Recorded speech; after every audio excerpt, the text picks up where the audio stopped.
the world in transition, minerals in action. The DRC Congo in turmoil, 10 millions of dead. Canada is a great country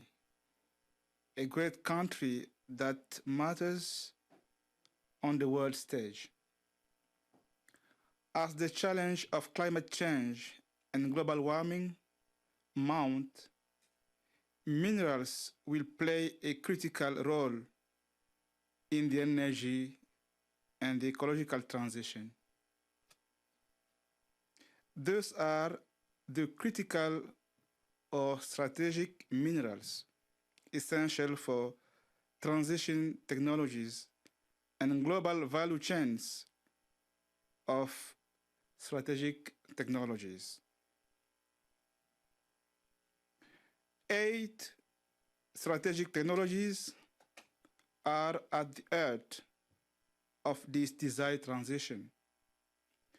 These are rechargeable batteries, fuel cell, drones, robotics, traction motors, solar panels, 3-dimensional printing, and information communication technologies. These 8 strategic technologies support 3 strategic sectors of the economies and societies of the future: renewables, electromobility, defense, and space exploration. Canada will therefore be at the center of this transition in 2 ways.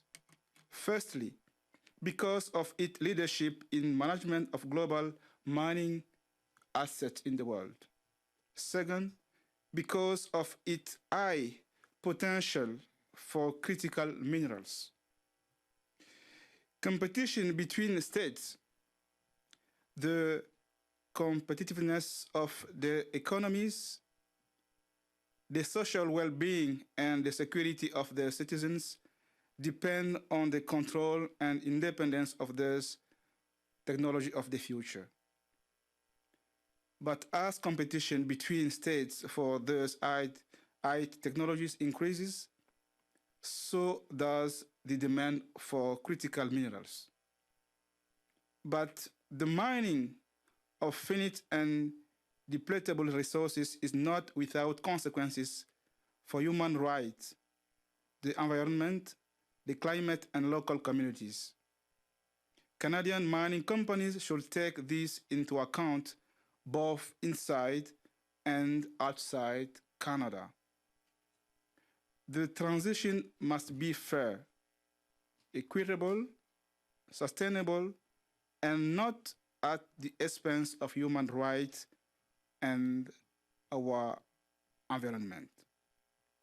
In my country, Congo, the mining of those critical minerals by both artisanals, miners, and multinationals, including Canadian miners, has a long history of human rights abuses and environmental destruction. Canadian mining companies are among the major players in mining in Congo, alongside the Chinese. Between 1996 and today, the eastern part of my country, Congo, suffered from recurrent wars and rebellions fueled by critical minerals. These are so-called conflict minerals, tritium and gold. This war have resulted in about 10 million deaths in a total lack of concern on the part of the international community. Besides conflict minerals, 3 stories can illustrate the human rights and environmental drama of mining in Congo. There are child labor, sexual violence against women, and forced displacement of people, as well as problem of environmental destruction and pollution. The mining industry, artisanal mining, is associated in many cases with child labor in Congo. These children are also subjected to physical and sexual abuse, in addition to psychological abuse in the mines. The presence of vulnerable women and violence against women in artisanal mining. In artisanal mining areas, in the course of their work, women are often subjected to gender-based discrimination and especially sexual harassment and abuse because of their vulnerable position.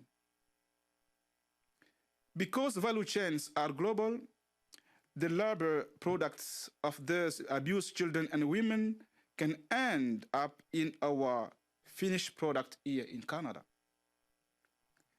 But these human rights abuses are not just the preserve of mining, artisanal mining. At the level of mining industries, the impact of poor management of tailings, water pollution, non-compliance with the law on the relocation of the displacement of the local communities by mining companies are particularly noteworthy. Canadian mining companies in the Kamponda and Muvunda areas of Lualaba province and the Kamituga, Twangiza, Lugusha areas of South Kivu are facing these challenges. In the past, Canadian mining companies, according to the 2005 report of the Transitional National Assembly of the Congo on the revision of the Leonine contracts signed during the war, participated in the conclusion of agreements with rebels groups in Congo. Even today, I can say that in the area of Kamituga, Lugusha, and Twangiza in South Kivu, certain agreements that do not conform to Congolese law between the Canadian and Chinese mining companies indirectly bring the local mining cooperatives into the mining assets of the Canadian companies through mining with the Chinese. For 12 years, the Congo has been the laboratory for all international due diligence initiatives. But on the ground, there is no visible impact. Armed conflict continue, conflict minerals continue, child labor and vulnerable women continue in the mine despite the effort. One reason for this failure is the often voluntary nature of these measures and initiatives with no binding force and no access to justice. Hence, the interest in Canada in a long-term vision to take the lead now in responsible management of global supply chain of strategic minerals and strategic technologies. We believe that this includes mandatory due diligence for global value chains of strategic minerals and strategic technologies, as well access to justice in Canada for victims of human rights in Canada and also abroad. Such a measure could have a great impact in Congo, my country, if only as a deterrent. Canada will be leading the way and preserving its strategic interest in future business competitiveness based not only on compliance but also on ESG.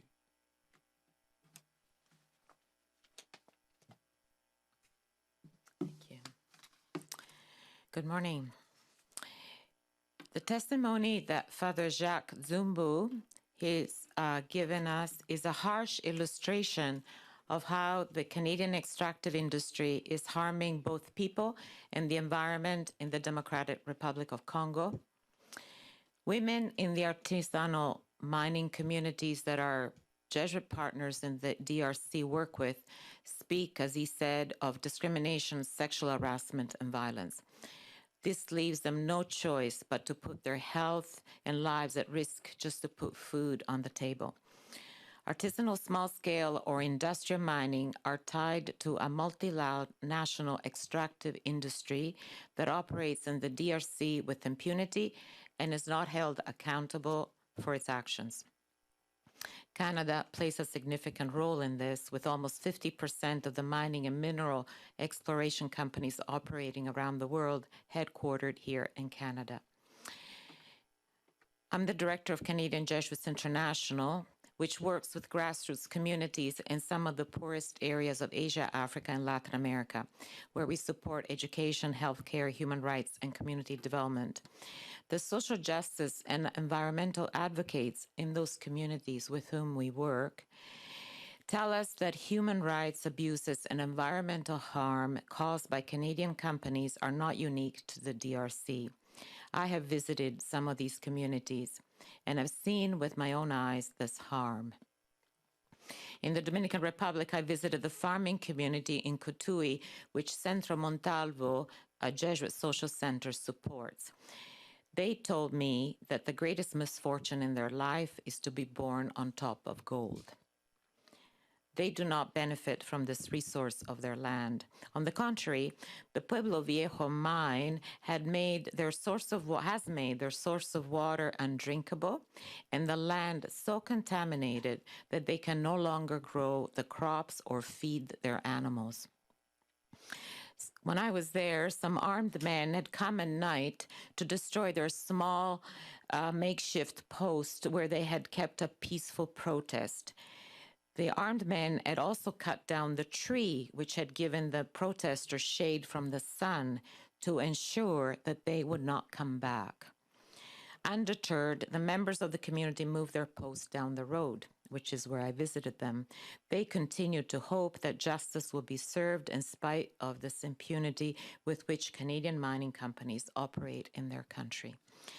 In Honduras, community leaders I visited spoke against Canadian mining corporations that have not only polluted their rivers and land, but have also removed the cemetery where their family members are buried.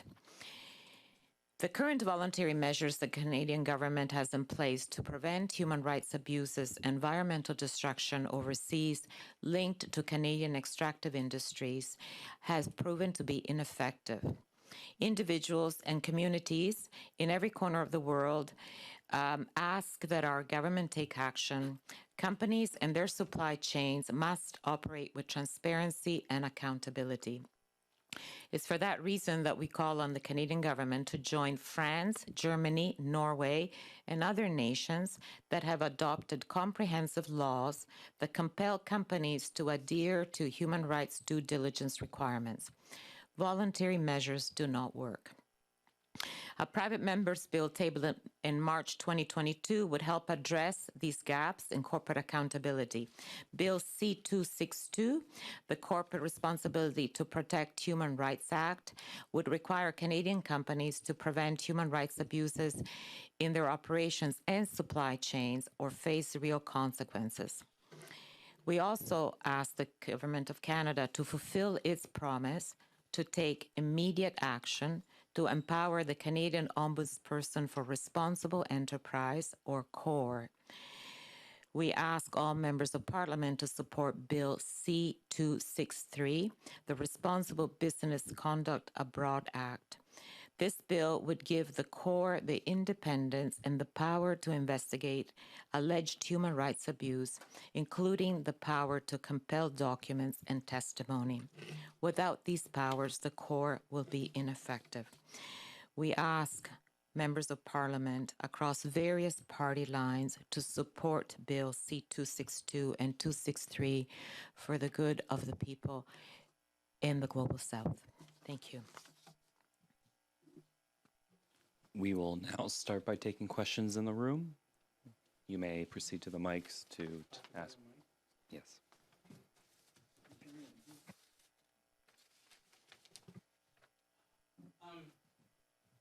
Just a couple questions. Number one, you said in 2005 there was a report done by an assembly of legislators that connected Canadian mining firms paying rebel groups. Is there any way I could get a copy of that? Just the names of the Canadian miners that were involved in that, if I understood correctly. It's a huge report. This report was done after Sun City peace agreement of all Congolese after 5 years of war. And in the Sun City, they asked the new parliament of transition to revise all mining contracts signed during the war, 1994, after Rwanda genocide, till 2002. So this report is called Lutundula Report. Lutundula.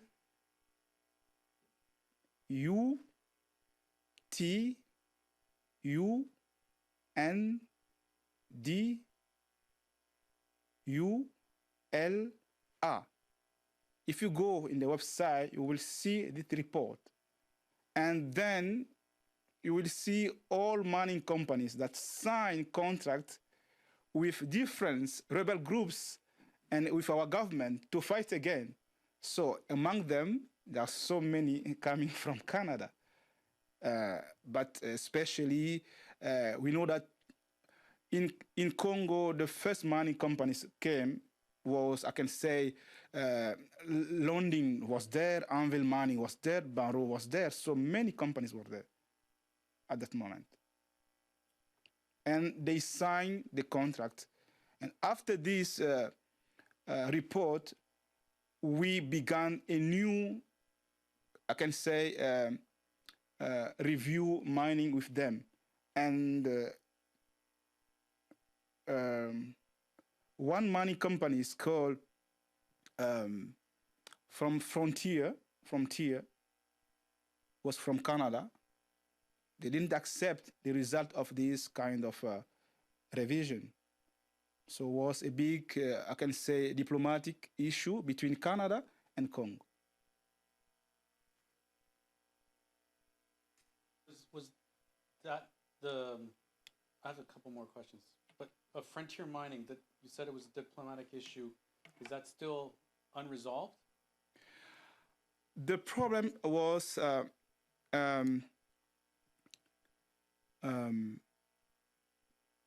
Frontier was a company belongs to First Quantum. First Quantum is Canadian companies.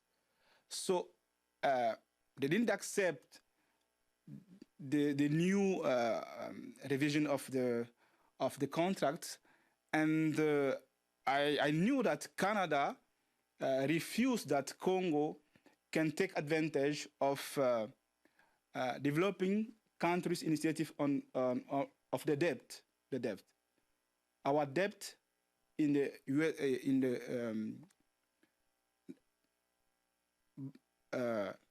the Banque Nationale, yes. National Bank, yes, was not accepted by Canada to withdraw this debt. And this litigation between First Quantum and Congo became a political issue. But finally, in 2010, Canada accepted that Congo can take advantage of World Bank initiative on debt. So now it's resolved. But today, First Quantum is now in Zambia, not in Congo. Yeah. And you also mentioned that you said Canadian and Chinese companies are joint venturing, and today, and they're still operating sort of roguely. Do you have the names of these Canadian miners that are? I can say the place now they are working is Kamituga in South Kivu, Kamituga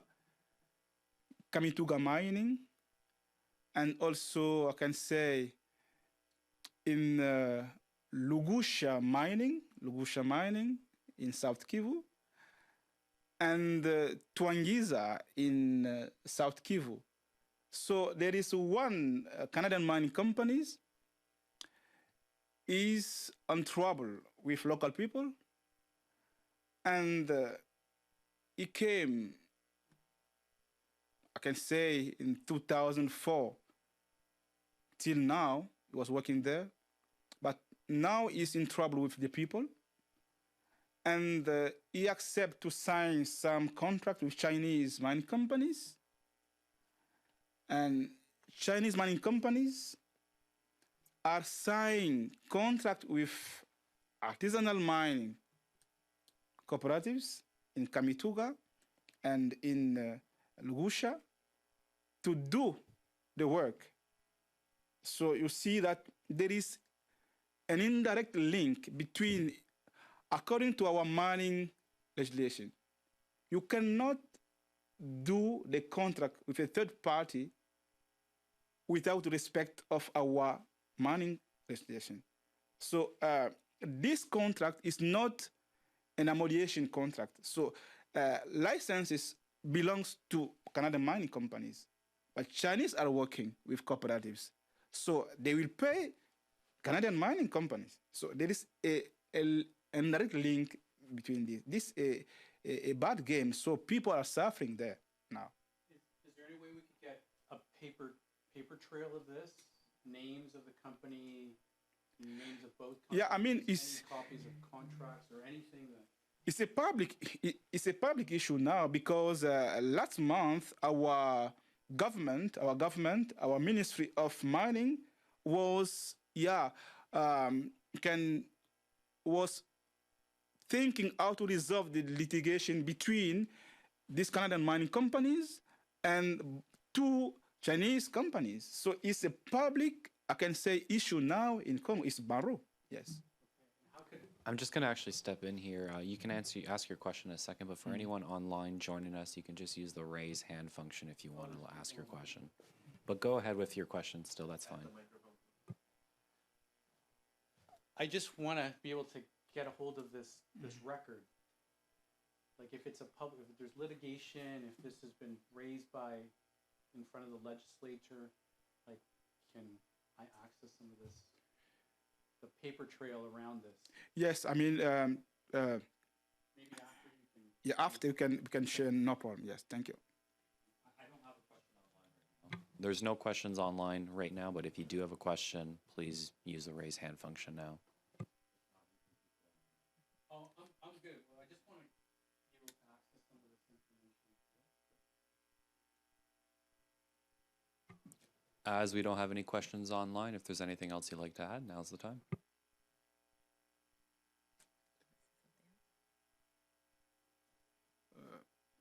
I can say that just the reason I was not, I can say the name of Canadian mining companies, just to give input inside.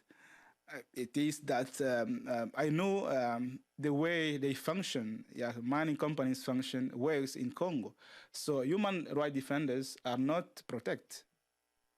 So I have also to protect myself. But there is the reality on the ground, yes. Thank you.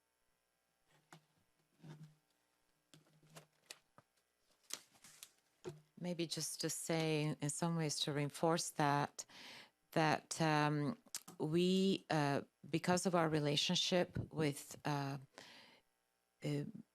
initiatives in the Global South, with people who work in communities that are very marginalized, with people who have had a long-term presence through the work in schools and parishes and community work, we support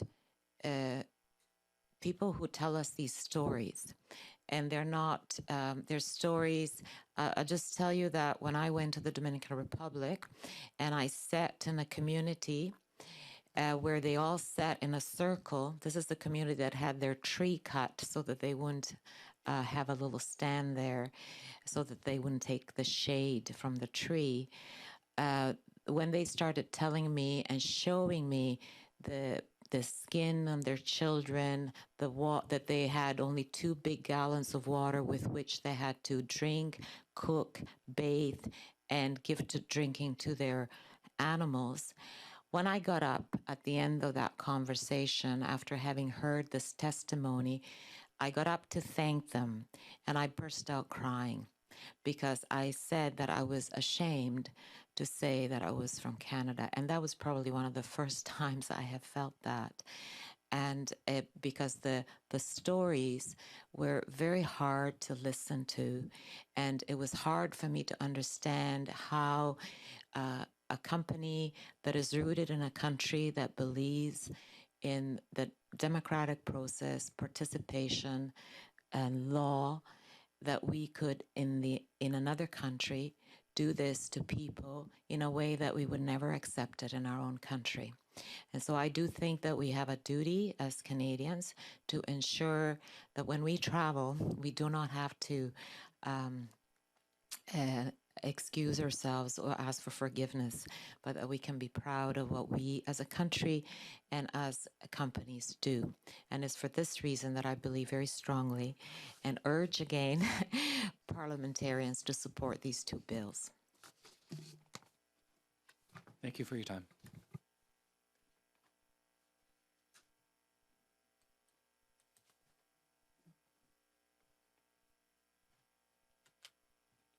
Recording stopped.